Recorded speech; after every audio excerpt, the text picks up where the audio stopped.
নিজের গাছের নিজ হাতে লাগানো চারা লতা, সেখান থেকে হয়েছে পুঁইশাক। মাশাআল্লাহ, টাটকা, খেতে ভারী মজা লাগবে ইনশাআল্লাহ, আশা করছি।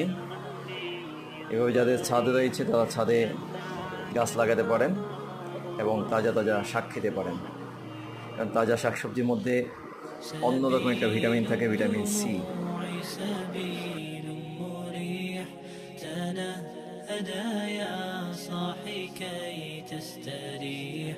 وبث الدعاء الخفي الصريح يسعك الفضاء الرحيب الفسيح سبيل الدموع سبيل مريح تنهدى يا صاحي كي تستريح وبث